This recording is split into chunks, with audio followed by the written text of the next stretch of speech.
আর মাত্র কয়েক ঘন্টার অপেক্ষা, তারপরই শুভক্ষণে উদ্বোধন হতে চলেছে অযোধ্যার রাম মন্দির। যখন দেশের এক প্রান্তে এলাহি আয়োজন রামের নামে, তখন ঠিক 921 কিলোমিটার দূরে প্রান্তিক গুমার এক মেয়ের তৈরি রাম মন্দির পূজিত হবে গুমার নাথপাড়ায়।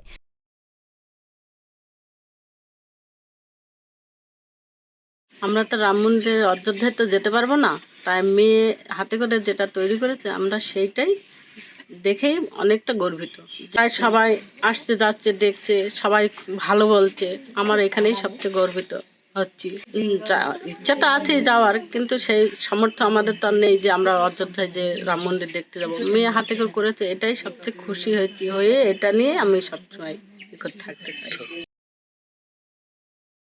আর্থিক সামর্থ্য না থাকায় প্রান্তিক এই এলাকার মানুষ অযোধ্যায় গিয়ে রাম মন্দির দেখতে পারবেন না।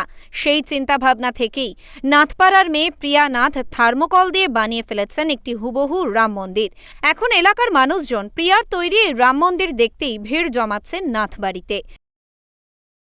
তাই ভাবলাম ও যেখানে করছে একবার দেখেই আসি মেয়েটা কীরকম করছে। এমনি আমার ছেলে বাড়িতে গিয়ে বলছে, মা পুচু দিদি না খুব সুন্দর একটা থার্মোকল দিয়ে মন্দির বানাচ্ছে। ও তো আর জানে না যে এটা রাম মন্দির বানাচ্ছে। আমি মনে করেছি কি ঠিক আছে, আমি গিয়ে তাহলে দেখে আমার খুব ভালো লাগলো। আর আমরা যেটুখানি সোশ্যাল মিডিয়াতে দেখছি ঠিক হুবহু ও চেষ্টা করেছে, অনেক চেষ্টা করেছে সেমভাবে মানে জিনিসটা তৈরি করা। তাই আমি ভাবছি এত সুন্দর জিনিসটাও বানিয়েছে, তাহলে ও যদি আরও মানে সাহায্য পেত, বা ওর তো আর্থিক অবস্থা সেরকম না, তারপরে ও যেইটুখানি টিউশন করিয়ে যে পয়সাটা পায় সেই পয়সাটা দিয়ে ওই জিনিসগুলো কিনে করেছে। ও যদি আরও বেশি কিছু পয়সা জোগাড় করতে পারতো তো এর থেকে আরও সুন্দর জিনিসটা বানাতো। আমি দর্শন করে নিচ্ছি রামলালাকে এখান থেকেই। শুধু তাই নয়, রাম মন্দির যখন উদ্বোধন হবে তখন প্রিয়ার তৈরি এই রাম মন্দিরকে স্বীকৃতি দিতেই পূজার্চনা, প্রদীপ জ্বালিয়ে ভক্তি ভরে অনুষ্ঠান করারও চিন্তা ভাবনা গ্রহণ করা হয়েছে স্থানীয়দের তরফে। সেই অনুযায়ী চলছে চূড়ান্ত পর্বের প্রস্তুতি। ইতিমধ্যেই স্কুল ছাত্রী প্রিয়া নাথ তার রাম মন্দিরকে সাজিয়ে তোলা চূড়ান্ত কাজ সম্পন্ন করছেন। ওই রাম মন্দির দেখেই ভাবনাটা এলো যে আমিও তাহলে বাড়িতে বানাই, সবাই তাহলে দেখতে পাবে। সবাই তো অযোধ্যায় যেতে পারবে না, তার জন্যই শোলা দিয়ে তৈরি করা। আর কাগজ আছে, আঠা আছে, রং। হ্যাঁ, অবশ্যই যাব। সারা এলাকায় সাড়া পাচ্ছি, আর আপনাদের মাধ্যমে সারা বিশ্বে সাড়া পড়বে মনে হয়। হ্যাঁ, সরকারের কাছে আবেদন আছে যে যদি আমায় আরেকটু সাহায্যের কোনো কিছু করতো, তাহলে আরও সুন্দর করে রাম মন্দিরটা আরও নতুনভাবে বানাতে পারতাম।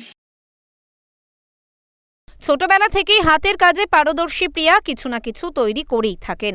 সেই জায়গায় দাঁড়িয়ে হঠাৎই মাথায় ভাবনা আসে দেশের সবচেয়ে চর্চিত এই রাম মন্দির তৈরির। পাশাপাশি এলাকার মানুষদেরও যাতে এই রাম মন্দির দর্শন করিয়ে আনন্দ দেওয়া যায়, সেই থেকেই থার্মোকল দিয়ে মন্দির তৈরির ভাবনা। ইন্টারনেট ঘেঁটে মন্দিরের যাবতীয় নকশা খুঁটিনাটি জেনে তবেই তৈরি করছেন এই মন্দির। একেবারে হুবহু রাম মন্দিরের আদলে তৈরি এই মন্দির দেখলে রীতিমতো অবাক হয়ে যাবেন। তবে প্রিয়া চান এখন এই মন্দির সংরক্ষণ করা হোক। আগামী দিনে আরও নানা হাতের কাজের মাধ্যমে নিজের শিল্পকর্ম তুলে ধরার ইচ্ছা রয়েছে এই ছাত্রীর। তবে তার জন্য প্রয়োজন আর্থিক সাহায্যের। পরিবারের মানুষজন এমনকি প্রতিবেশীরাও আজ পাড়ার মেয়ের এই শিল্পকর্মে খুশি। অযোধ্যায় যেতে না পারার আক্ষেপ ভুলে প্রিয়ার তৈরি রাম মন্দিরকে ঘিরেই এখন উৎসবের চেহারা গুমার নাথপাড়ায়।